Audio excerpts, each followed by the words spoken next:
silang kasundong ito, laking tuwa ng magulang mo, at ang kamay nila ang iyong ilaw.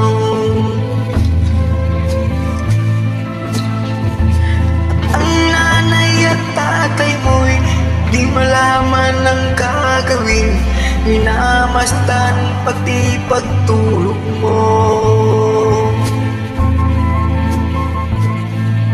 At sa gabi napupuyat ang iyong nanay sa pagtimpla ng gatas mo.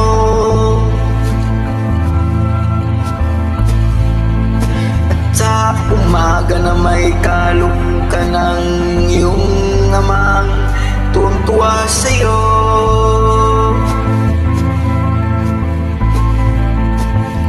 Ngayon nga ay malaki ka na, nais mo'y maging malaya, di man sila payag, walang magagawa.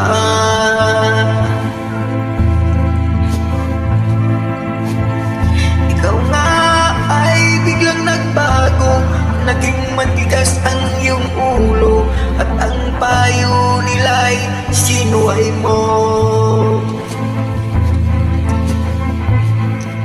Di mo man lang inisip na ang kanilang ginagawa'y para sa'yo.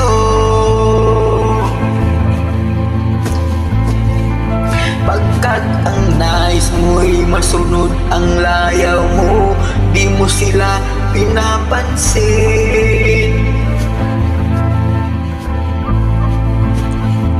Nagdaan pa ang mga araw at ang landas mo'y naligaw, ikaw ay nalulung sa masamang bisyo.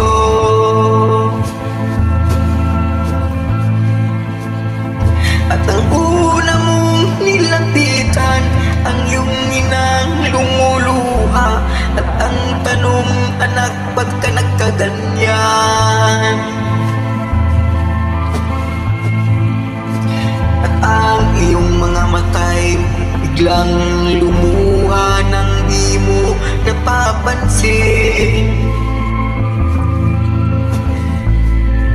Pagsisisi at sa isip mo'y nalaman mong ika'y nagkamali.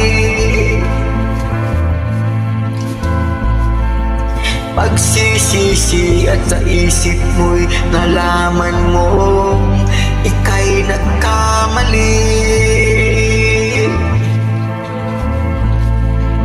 Pagsisisi at sa isip mo'y nalaman mo ika'y nagkamali.